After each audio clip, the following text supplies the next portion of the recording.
11.2 का first question. अब उसने क्या दे रखा है अपने को, सभी के सभी क्वेश्चन पे ध्यान देंगे, ठीक है। Show that the three lines with direction cosines अपने को दे रखे हैं, तीन अपने को क्या दे रखे हैं, डायरेक्शन कोसाइंस दे रखे हैं, आर म्यूचुअली परपेंडिकुलर। परपेंडिकुलर का मतलब होता है उनकी मल्टीप्लाई जीरो होनी चाहिए। किस तरीके से करते हैं, फटाफट लिख लेंगे। DCO AB लिख लो, CD लिख लो, EF लिख लो। DC सर ये AB CD EF कैसे लिखा, उसने तीन लाइनें कह रखी हैं, वो लाइनें तो अपने को पता नहीं है, तो अपन इसको मान लिया कि वो AB के हैं, CD के हैं, EF के हैं। अपने को डायरेक्शन कोसाइंस दे रखे हैं 12/13 -3/13 -4/13 4/13 12/13 3/13 3/13 -4/13 और 12/13 are mutually perpendicular. Mutually perpendicular का मतलब है एक ए वाली चीज बी से हो, बी वाली चीज सी से हो, सी वाली चीज ए से हो। म्यूचुअली का मतलब एक का रिलेशन दूसरे से, दूसरे का तीसरे से, पहले का तीसरे से होना ही चाहिए। तो किस तरीके से हम करेंगे, तो फर्स्ट यहां लिख लो, फर्स्ट नंबर लिख लेंगे। तो सबसे पहले क्या लिखेंगे, L1 L2 plus M1 M2 plus N1 N2, L1 L2 plus M1 M2 plus N1 N2। वैसे तो LMN होता है, तो सर यहाँ LMN क्यों नहीं, क्योंकि मैं सिर्फ इन दोनों के ऊपर काम कर रहा हूँ। जब तीन डायरेक्शन कोसाइंस होते हैं तो LMN, जब 6 डायरेक्शन कोसाइंस हो जाएं तो L1 M1 N1 N2 M2 N2।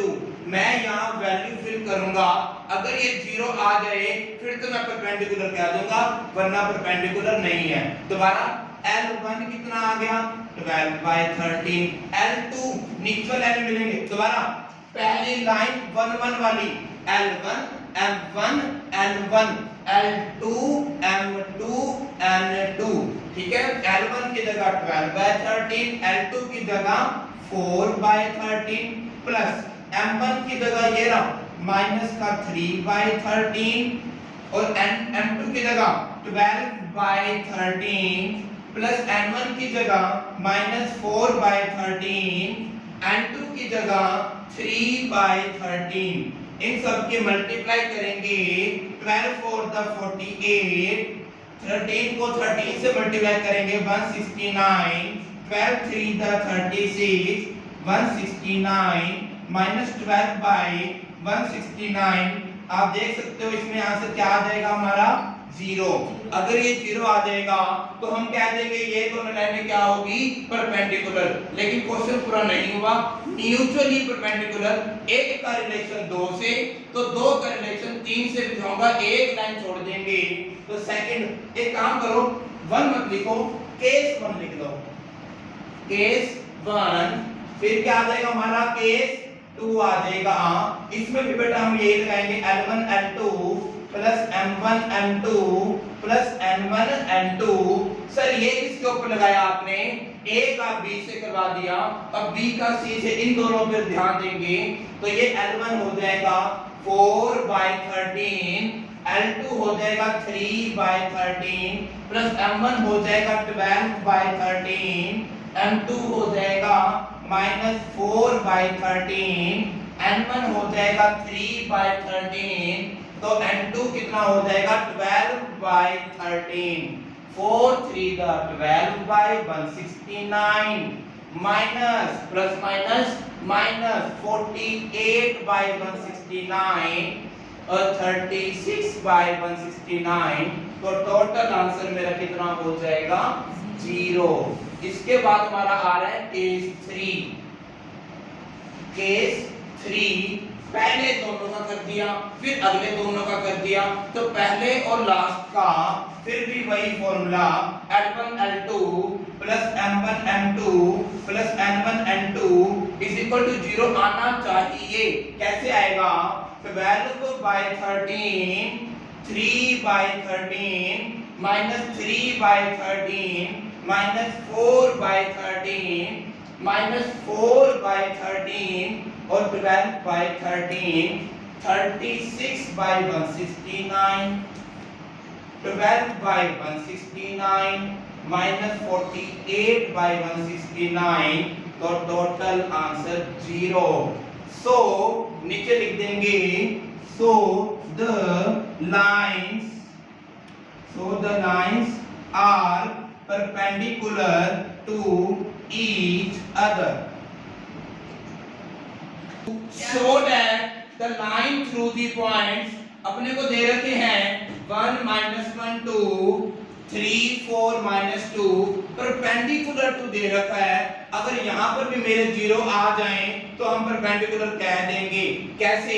Question number 2 सबसे पहले लिखेंगे A B C D।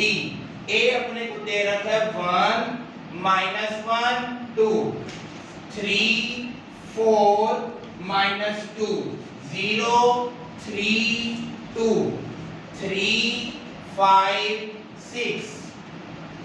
अब हम क्या निकालेंगे? Direction ratio of AB। Direction ratio of AB उसने कहा है परपेंडिकुलर चेक करके दिखाओ, चाहे हम पैरेलल करना हो चाहे परपेंडिकुलर करना हो, डायरेक्शन रेशियो से निकाल के दिखाऊंगा। परपेंडिकुलर में क्या करना है वो अभी आ जाएगा, थोड़ी देर में पैरेलल भी अपने आप ही आ जाएगा। तो डायरेक्शन रेशियो AB का क्या मतलब है? B minus A। B1 जी लिख दो 3 minus 1 4 plus 1 minus 2 तो टोटल आ जाएगा 2 5 minus 4। ये आ जाएगा डायरेक्शन रेशियो AB। एक लाइन छोड़ देना डायरेक्शन रेशियो CD। सर आप BC को नहीं निकाल रहे, बुक में चेक कर लो। AB को इकट्ठा कर रखा है और CD को इकट्ठा लिख रखा है, अलग अलग में लिख रखा है। स्पर्धन AB को अलग में लिख रखा है, इस परपेंडिकुलर टू ये, इस परपेंडिकुलर टू ये लिखा हुआ है, तो इसके डायरेक्शन रेशियो निकाल लेंगे, इसके निकाल लेंगे। डायरेक्शन रेशियो CD का मतलब होता है D minus C। D कितना है? 3 minus 0 5 minus 3 6 minus 2, ये आ जाएगा 4, ये आ जाएगा 2 और ये कितना आ जाएगा 3। तो ये कितने हो गए? ये 6 डायरेक्शन रेशियो हो गए। साइड में लिख लो चाहे या ब्रैकेट में लिख लेना A1 B1 C1 A2 B2 C2। चाहे आप साइड में भी लिख सकते हो या आप इनके नीचे भी लिख सकते हो। डायरेक्शन रेशियो ABC होते हैं, डायरेक्शन रेशियो ABC होते हैं अगर 3 हो तो, लेकिन यहाँ डायरेक्शन रेशियो 6 हो गए तो A1 B1 C1 A2 B2 C2। तो हम क्या निकालेंगे? A1 A2 plus B1 B2 plus C1 C2। थोड़ा सोच के देख लेना, पिछले क्वेश्चन के अंदर L1 L2 M1 M2 लिखा था क्योंकि वो डायरेक्शन को साइंस दे रखे थे, अब मैंने डायरेक्शन रेशियो निकाले हैं। तो ठीक है कि मल्टीप्लाई क्या आ जाएगा? 2 into 3 कितना आ जाएगा? 2 into 3 6 5 into 2 10 4 -4 को 4 से करेंगे -16। आप देख सकते हो कितना आ जाएगा हमारा 0। अगर ये डायरेक्शन रेशियो की मल्टीप्लाई 0 आ जाती है, नीचे लिख देंगे सो, नोट करोगे, so line AB is perpendicular to CD। so line AB is perpendicular to CD। B अभी कर दूंगा। हाँ A B C उसने दे रखा हमें 4 7 8। बैक क्वेश्चन के ऊपर जल्दी 4 7 8 2 3 4 -1 -2 1 1 2 5। अब बेटा शक्ल तो इसकी बिल्कुल पिछले क्वेश्चन जैसी ही है। तो सर पिछले में हमने dr निकाले थे, मतलब डायरेक्शन रेशियो, तो अब भी हम वही काम करते आ रहे हैं। डायरेक्शन रेशियो AB, AB का मतलब क्या है? B minus A 2 minus 4 3 minus 7 4 minus 8 minus 2 minus 4 minus 4। फिर एक लाइन छोड़ देना आप, dr of cd, dr of cd मतलब d minus c, 1 minus minus क्या हो जाएगा प्लस 2 प्लस 2, 5 माइनस 1 तो कितना आ जाएगा 2 4 4 2 4 4 आ जाएगा। ये आगे बेटा मेरे डायरेक्शन रेशो। अगर वो कह दे परपेंडिकुलर तो इनकी मल्टीप्लाई 0 आनी चाहिए, लेकिन इसने इस क्वेश्चन में पैरेलल कह दिया तो कैसे करेंगे, a1 by a2 b1 by b2 c1 by c2। अगर ये तीनों बराबर आ जाएं फिर तो मैं कह दूंगा ये पैरेलल है, वरना नहीं है। a1 मिलेगा ऊपर कितना -2, a2 2 वाली चीज नीचे मिलती है कितना, कट करेंगे कितना आ जाएगा -1, b1 कितना है -4, बाई में 4 कितना आ जाएगा -1, c1 कितना है -4 और ये कितना है 4 कितना आ जाएगा -1। तीनों ही बिल्कुल इक्वल आ जाएंगे। जब y वाले इक्वल हो फिर तो पैरेलल है, मल्टीप्लाई 0 आ गए तो परपेंडिकुलर है, तीसरी चीज तो होती ही नहीं है। ठीक है, यहां लिख देंगे so AB is parallel to CD। तो 3 तक हो गए हमारे क्वेश्चन नंबर 4। बेटा अब थोड़ा सा नया चीज स्टार्ट होगी, ध्यान से देख लेंगे। उसने क्या दे रखा है अपने को, fourth question, find the equation of line निकालनी है।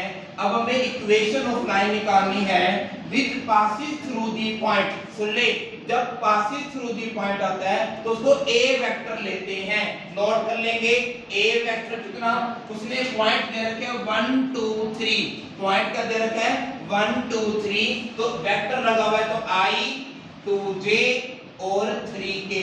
दोबारा सुन लो, passes through the point a vector, passes through the point या passes through the vector, तो a वेक्टर ही लेंगे। जब वेक्टर लगा हुआ है तो i j के पक्का आएगा, पहले के साथ i, दूसरे के साथ j, तीसरे के साथ k। एक होता है पैरेलल या डायरेक्शन, इस वर्तन जहां कभी पैरेलल लिखा हुआ दे या डायरेक्शन लिखा हुआ दे उसको m वेक्टर लेते हैं, m वेक्टर नोट कर लेंगे m वेक्टर।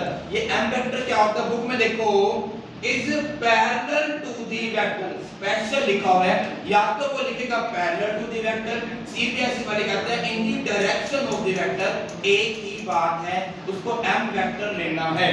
तो वो हमें क्या दे रखा है 3i plus 2j minus 2k।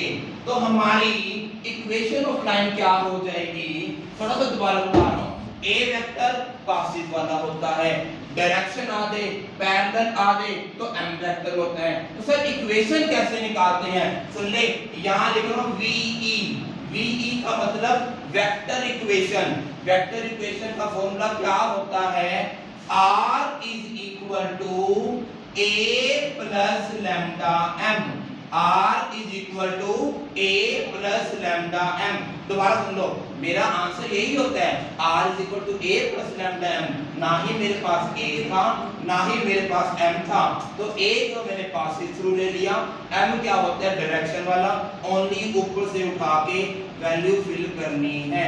कैसे, a की जगह क्या फिल कर देंगे i 2j plus 3k plus lambda m, m कितना है 3i plus 2j minus 2k। r is equal to a की जगह मैंने वैल्यू फिल कर दी, प्लस का लैम्डा m मैंने वैल्यू फिल कर दी। वैसे तो यहीं तक हो जाएगा, लेकिन आपको एक चीज सिखा रहा हूं, एक होती है वेक्टर इक्वेशन, एक होती है कार्टेशियन इक्वेशन। सीख ले, गारंटी है पेपर में आएगा ही आएगा।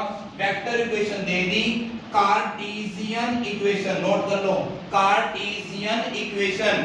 वेक्टर इक्वेशन में i j k आता है, कार्टेशियन में x y z आता है, i j k नहीं आता है। कैसे आता है, इक्वल लगा दोगे, सुन ले, जो लास्ट वाली चीजें हैं वो नीचे आती हैं। ये चीज मैं पहले कहा सीख ले, पीछे वाली चीज नीचे आती है।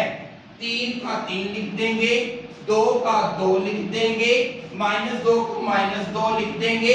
यहाँ हमेशा x y z ये लिखना ही लिखना है।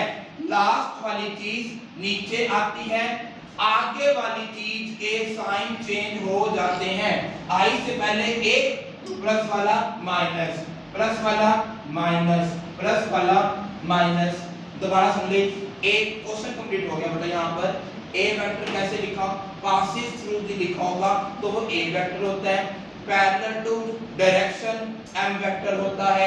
इक्वेशन कौन सी होती है, r बराबर a प्लस लैम्डा m। ये हमेशा ही याद कर लो, r is equal to a plus lambda m, a lambda m। Paper में क्वेश्चन पूछा है वेक्टर इक्वेशन निकालनी है तो यहीं पर छोड़ाना, लेकिन पेपर में कार्टेशियन भी पूछ सकता है।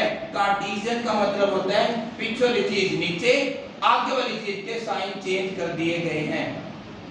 जो आप ये 3 नंबर आएंगे, क्वेश्चन 4 हो गए थे। पांचवा क्वेश्चन बिल्कुल इसी के जैसे, find the equation of line in vector and Cartesian दोनों में दे दिया, पासिस थ्रू दे रखा है, जल्दी नोट कर लेंगे। बिल्कुल डिट्टो सेम क्वेश्चन है। 2i j plus 4k। अब उसने लिख दिया इन द डायरेक्शन ऑफ, उसको लिखते हैं m vector i plus 2j minus k। बिल्कुल सेम। अब मुझे ज्यादा समझाने की जरूरत नहीं है। योग इधर ध्यान दो, r is equal to a plus lambda m। a की जगह क्या आ जाएगा, 2y minus j plus 4k plus lambda m vector क्या है, i plus 2j minus k। बच्चों पासिस थ्रू सरकार ने दे रखा है। इन द डायरेक्शन ऑफ का मतलब भी m वेक्टर होता है। r is equal to a plus lambda m। अपना नाम भूल जाना लेकिन फॉर्मूला मत भूलना। r is equal to a plus lambda m। बस बेटा ये तो मेरा आधा आंसर हो गया।